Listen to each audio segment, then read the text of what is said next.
Hello दोस्तों, स्वागत है आप सभी का हमारे YouTube चैनल एग्जाम बार में। आज 10 सितंबर है और आज की समसामयिकी पर जिन टॉपिक्स पे हम डिटेल में बात करेंगे। आपको पता है 9 और 10 तारीख को G20 शिखर सम्मेलन का आयोजन दिल्ली में चल रहा है। तो कल के दिन जो भी इंपॉर्टेंट फैक्ट्स आए हैं उसके बारे में हम सबसे पहले डिटेल में बात करेंगे। थोड़ा लंबा होगा लेकिन आप पेशेंस रखिएगा क्योंकि एग्जाम के पॉइंट से ऐसे ऐसे फैक्ट आए हैं जिसको जानना जो है आपके लिए बहुत जरूरी है। साथ ही हम बात करेंगे कल ही लॉन्च किए गए ग्लोबल बायोफ्यूल अलायंस के बारे में। डिटेल में बात करेंगे कि इसमें कौन कौन से देशों ने अपनी सहमति जताई है। फिर हम बात करेंगे वैरिसेला जोस्टर वायरस के बारे में कि ये न्यूज में क्यों था और ये क्लैड 9 क्या है। ये कल से चर्चा में था तो इसके बारे में हम बात करेंगे। और अंत में 37वां राष्ट्रीय खेल ये न्यूज में क्यों था कल, इसके बारे में हम डिटेल में बात करेंगे। तो चलिए शुरुआत करते हैं आज की करंट अफेयर के वन लाइनर से।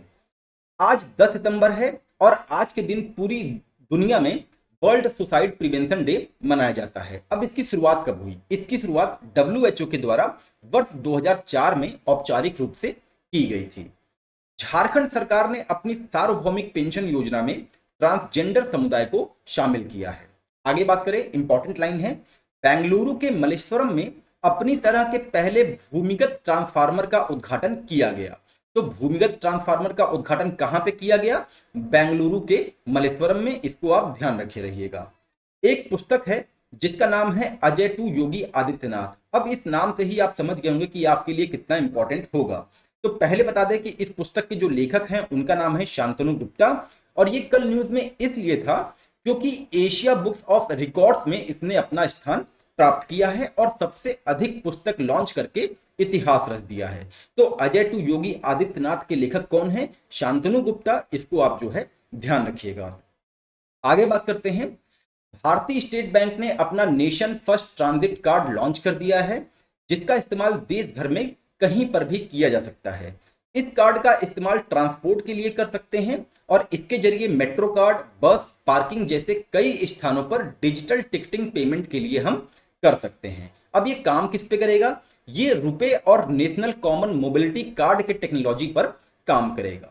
आगे बात करें, इंपॉर्टेंट पॉइंट होगा ये, हंगरी में FIG वर्ल्ड चैलेंज कप में वॉल्ट में प्रणति नायक ने कांस्य पदक जीता। तो अब आपको यहां पे ध्यान देना है कि प्रणति नायक का संबंध किससे है? जिम्नास्ट से है। इसको आप ध्यान रखे रहिएगा। आगे बात करते हैं एक नौसैनिक अभ्यास से।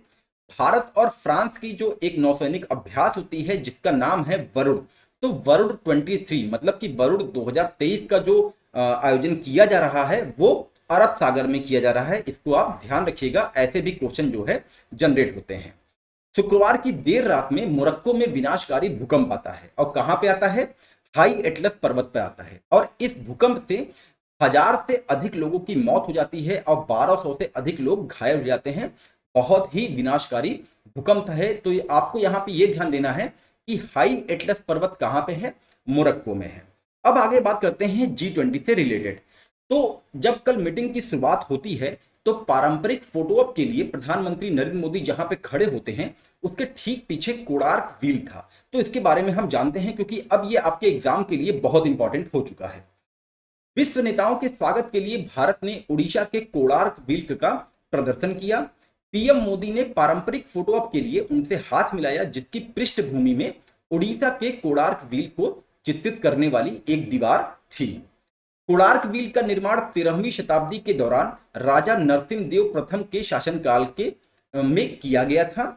इसमें 24 तीलियां हैं। इसको आप ध्यान देना होगा। पहिया भारत का राष्ट्रीय ध्वज में भी अपनाया गया है। इसको आप ध्यान रखें। यह प्राचीन ज्ञान, उन्नत सभ्यता और वास्तुशिल्प उत्कृष्टता का प्रतीक है।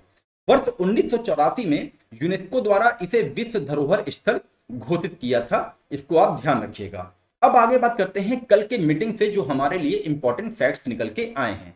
तो सबसे पहला फैक्ट ये निकल आया है कि जो भारत ने जो भारत की ब्रांडिंग किया है, यानी कि आप ध्यान दिए होंगे कि कल के सम्मेलन में कंट्री कार्ड से लेकर सरकारी अधिकारियों के लिए आधिकारिक एक्सेस बैज तक भारत के लिए एक प्रमुख ब्रांडिंग बनाने की दिशा में जोरदार और स्पष्ट था। यह पहली बार था कि जब भारत देश कार्ड को किसी वैश्विक शिखर सम्मेलन में प्रदर्शित किया जाएगा। इसका अर्थ यह है कि कि जब भी आप देखे होंगे कि इंडिया किसी भी मीटिंग्स में जा रहा है या तो कहीं पार्टिसिपेट कर रहा है तो उसके डेस्क पे जो कार्ड रखा होता था वहां पे इंडिया लिखा होता था, लेकिन कल के मीटिंग में भारत दिखाई दिया, साथ ही सभी अधिकारियों के एक्सेस बैजेस में भारत लिखा हुआ था। तो ये इंपॉर्टेंट होगा, इसको आप ध्यान रखिएगा। आगे बात करते हैं कल की मीटिंग में और कौन कौन सी चीजें हुई हैं।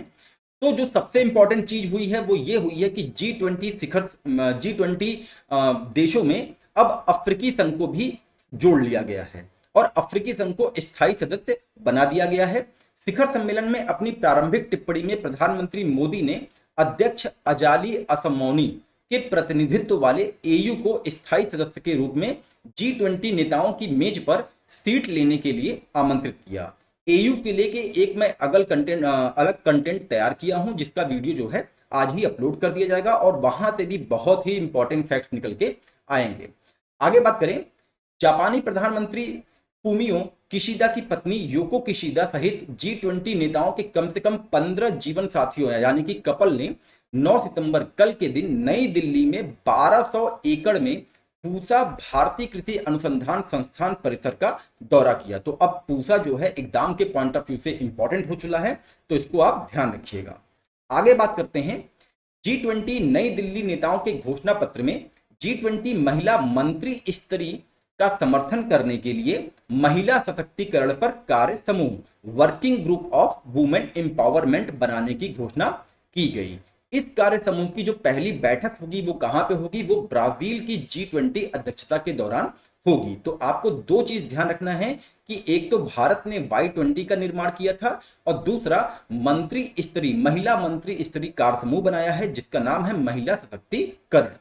आगे बात करें, वन अर्थ पर G20 शिखर सम्मेलन सत्र में बोलते हुए प्रधानमंत्री नरेंद्र मोदी ने पर्यावरण और जलवायु अवलोकन के लिए G20 सैटेलाइट मिशन शुरू करने का प्रस्ताव रखा और नेताओं से ग्रीन क्रेडिट पहल पर काम करने का आग्रह किया। अब इस मिशन से होगा क्या, तो इस मिशन से यह होगा कि अगर जैसे अभी चंद्रयान गया है तो चंद्रयान से जो भी डेटा आ रहे हैं वो G20 से रिलेटेड देश या तो समूह को हम आदान प्रदान कर सकते हैं। आगे बात करें, G20 नई दिल्ली नेताओं के घोषणा पत्र में प्रतीकों और पवित्र पुस्तकों सहित धार्मिक घृणा के सभी कृत्यों की निंदा की गई, साथ ही आतंकवाद की सभी रूपों और अभिव्यक्तियों में निंदा की जिसमें जेनोफोबिया, नस्लवाद, धार्मिक के अलावा असहिष्णुता के अन्य रूप भी शामिल थे। यहां तक कि इसने शांति के लिए सभी धर्मों की प्रतिबद्धता को भी मान्यता दी। अब आगे बात कर लेते हैं और कौन सा इंपॉर्टेंट पॉइंट है जो कि कल हुआ है और आपको जानना चाहिए। वो ये हुआ है कि भारत की अध्यक्षता में 3 स्वास्थ्य प्राथमिकताओं का उल्लेख किया गया है नई दिल्ली घोषणा पत्र में, और वो क्या क्या है। पहला है लचीली स्वास्थ्य देखभाल प्रणाली का निर्माण करना, बिल्डिंग अ रिजिलियंट हेल्थ केयर सिस्टम।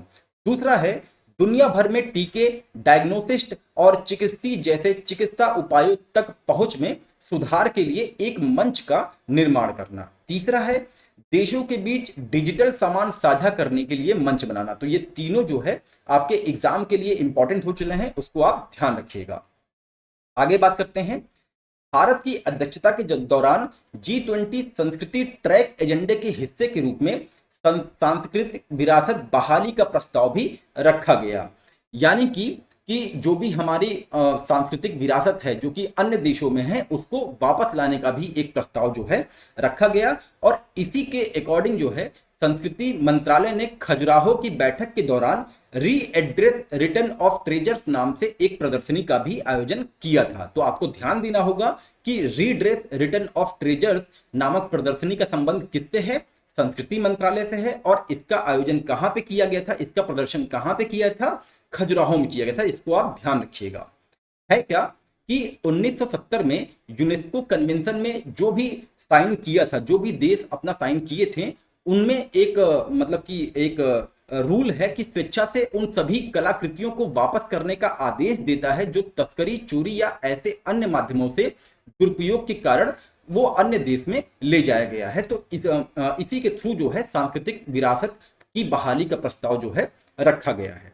अब आगे बात करते हैं कौन सा इंपॉर्टेंट पॉइंट आया, वो यूक्रेन और रशिया वार से आया। यूक्रेन में व्यापक, न्याय संगत और टिकाऊ शांति का आह्वान किया गया।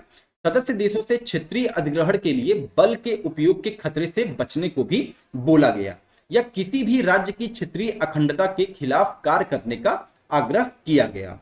यूक्रेन में युद्ध के संबंध में सभी राज्यों को पूरी तरह से संयुक्त राष्ट्र चार्टर के उद्देश्यों और सिद्धांतों के अनुरूप कार्य करने के लिए कहा गया, और साथ ही रूस यूक्रेन में अनाज, खाद्य पदार्थों और उर्वरकों की इनपुट की तत्काल और अबाधित डिलीवरी सुनिश्चित करने के लिए आह्वान किया गया। अब रूस यूक्रेन का जो वार चल रहा है, इसको लेके काला सागर अनाज पहल जो है उसमें बहुत ढेर सारी प्रॉब्लम आई है। और जब काला सागर अनाज पहल में समस्या आ रही है तो आपको काला सागर से सटे हुए देश और उनकी राजधानियां जो हैं जानना चाहिए एग्जाम के पॉइंट ऑफ व्यू से। अब आगे बात करते हैं और कौन से इंपॉर्टेंट फैक्ट्स हैं कल की मीटिंग में। भारत और सऊदी अरब वैश्विक बुनियादी ढांचे और निवेश, भारत मध्य यूरोपीय आर्थिक गलियारे के लिए साझेदारी शुरू करने में यूरोपीय संघ और संयुक्त राज्य अमेरिका भी शामिल हो गए हैं। प्रधानमंत्री नरेंद्र मोदी और यूनाइटेड किंगडम के समकक्ष ऋषि सुनक ने शनिवार को यूके भारत मुक्त व्यापार समझौते FTA पर बातचीत की और सहमति व्यक्त की। दोनों पक्ष इस दिशा में आगे काम करना जारी रखेंगे। तो भारत जो है यूके के साथ भी जो है FTA पर बात कर रहा है, इसको आप ध्यान रखे रहिएगा। ब्रिटिश प्रधानमंत्री ऋषि सुनक ने इसी मीटिंग के दौरान जो है सिंगापुर के प्रधानमंत्री ली सिन लुंग के साथ बैठक में एक नई रणनीति साझेदारी पर सहमति व्यक्त की है। अब आगे बात कर लेते हैं और कौन सा इंपॉर्टेंट वहां पे पॉइंट मिला है। भारत और संयुक्त राज्य अमेरिका भारत में इलेक्ट्रिक गतिशीलता के विस्तार के लिए भुगतान सुरक्षा तंत्र के लिए संयुक्त समर्थन प्रदान करेंगे, जिससे PM ई-बस सेवा को बढ़ावा मिलेगा, जिसका लक्ष्य पर्याप्त सार्वजनिक परिवहन की कमी वाले शहरों के लिए 10,000 इलेक्ट्रिक बसें खरीदना है। तो आपको यह ध्यान देना होगा एग्जाम के पॉइंट ऑफ व्यू से कि इलेक्ट्रिक गतिशीलता के विस्तार के लिए भारत ने किसके साथ साझेदारी की, अमेरिका के साथ साझेदारी की है। अब आगे बात कर लेते हैं। जब रात होता है तो रात्रि भोज के लिए G20 के नेताओं को आमंत्रित किया गया। अब जब वहां पे वो आ रहे थे तो वहां पे भी दीवार पे पीछे नालंदा विश्वविद्यालय का चित्र जो है दर्शाया गया था। तो अब ये एग्जाम के पॉइंट ऑफ व्यू से इंपॉर्टेंट हो गया है। राष्ट्रपति द्रौपदी मुर्मू और प्रधानमंत्री नरेंद्र मोदी रात्रि भोज के लिए अतिथियों का स्वागत कर रहे हैं। यहां उनके ठीक पीछे बिहार स्थित नालंदा विश्वविद्यालय की छवि दिखाई देती है। इस विश्वविद्यालय का निर्माण गुप्त शासक कुमार गुप्त प्रथम ने करवाया था। गुप्त वंश के पतन के बाद भी आने वाले सभी शासकों ने इसकी समृद्धि में अपना योगदान जारी रखा। इसे महान सम्राट हर्षवर्धन और पाल शासकों का भी संरक्षण मिला। तो अब देखिए गुप्त डायनेस्टी आपको एग्जाम के पॉइंट ऑफ व्यू से पढ़ना चाहिए, बहुत इंपॉर्टेंट हो गया है। एक एक चीज जो है आप उसकी पढ़ के उसके जो है जो भी आए हुए प्रश्न हैं उस पर आप अभ्यास करिए। यह विश्व का प्रथम पूर्णतः आवासीय विश्वविद्यालय था, नालंदा विश्वविद्यालय। अब आगे बात करते हैं वैश्विक जैव ईंधन गठबंधन, जिसका लॉन्चिंग जो है कल हुआ। भारत कल G20 शिखर सम्मेलन में वैश्विक जैव ईंधन गठबंधन की शुरुआत की घोषणा की और वैश्विक स्तर पर पेट्रोल के साथ इथेनॉल मिश्रण को 20% तक ले जाने की अपील के साथ G20 देशों से इस पहल में शामिल होने का आग्रह किया। अब ये ग्लोबल बायोफ्यूल अलायंस जो है उसका नेतृत्व कौन कर रहा है? तो उसका नेतृत्व भारत, संयुक्त राज्य अमेरिका और ब्राजील ने किया। 9 प्रारंभिक सदस्यों Bharat, America, Brazil, Argentina, Bangladesh, Italy, Mauritius, दक्षिण अफ्रीका और संयुक्त अरब अमीरात के साथ ये शुरू किया गया है, जबकि कनाडा और सिंगापुर पर्यवेक्षक देश हैं। कुल मिलाकर इसमें 19 देश और 12 अंतरराष्ट्रीय संगठन पहले ही GBA ग्लोबल बायोफ्यूल अलायंस में शामिल होने के लिए सहमत हो गए हैं। तो आपको ध्यान देना होगा कि शुरुआत में 19 देश और 12 अंतरराष्ट्रीय संगठन जो है सहमत हुए थे इस अलायंस से। अब उन 19 देशों में जो 7 देश हैं वो G20 से हैं और 4 जो देश हैं वो G20 आमंत्रित देशों में से एक हैं, जबकि 8 न तो G20 के सदस्य हैं और न ही आमंत्रित देश हैं। विश्व बैंक, एशियाई विकास बैंक, विश्व आर्थिक मंच, अंतर्राष्ट्रीय ऊर्जा एजेंसी, अंतर्राष्ट्रीय ऊर्जा मंच, अंतर्राष्ट्रीय नवीकरणीय ऊर्जा एजेंसी, अंतर्राष्ट्रीय नागरिक उड्डयन संगठन उन संगठनों में से है जो गठबंधन में शामिल होने के लिए सहमत हुए हैं। मोदी ने America, Brazil, UAE, Singapore, Italy, Argentina, Bangladesh और मॉरिशस के नेताओं की मौजूदगी में GBA का शुभारंभ किया। तो इंपॉर्टेंट होने वाला है ये एग्जाम के पॉइंट ऑफ व्यू से, इसको आप ध्यान रखिएगा। अब आगे बात करते हैं वेरिसेला जोस्टर वायरस के बारे में, जो कि न्यूज में था। तो न्यूज ये थी कि Indian council of medical research national institute of virology ने पहली बार भारत में वेरिसेला जोस्टर वायरस के क्लैड 9 वेरिएंट की मौजूदगी पाई है। अब ये बहुत इंपॉर्टेंट हो गया है साइंस के बिहाफ से कि आपके एग्जाम में साइंस में वायरस आपको पढ़ना होगा। चिकन पॉक्स या वेरिसेला जोस्टर वायरस के कारण होता है, जो दुनिया भर में फैलने वाला एक हर्पी वायरस है। पहली बार वर्ष 1958 में डेनमार्क के स्टेटस सीरम इंस्टीट्यूट में बंदरों में इसे खोजा गया था। वर्ष 1970 में वर्तमान लोकतांत्रिक गणराज्य कांगो में मनुष्यों में पहला मामला पहचाने जाने के बाद यह वायरस मुख्य रूप से जूनोटिक स्लिप ओवर के कारण मध्य और पश्चिमी अफ्रीका के कुछ हिस्सों में स्थानिक हो गया। मंकी पॉक्स के लक्षणों में बुखार, सिर दर्द, मांसपेशियों में दर्द, सुस्ती के साथ आमतौर पर चेहरे, हथेलियों, पैरों, मुंह, आंखों पर चकत्ते और छाले शामिल हैं। यह जानवरों में से इंसानों और इंसानों के बीच दोनों तरीके से फैल सकता है। तो ये इंपॉर्टेंट फैक्ट है, इसको आप ध्यान रखिएगा।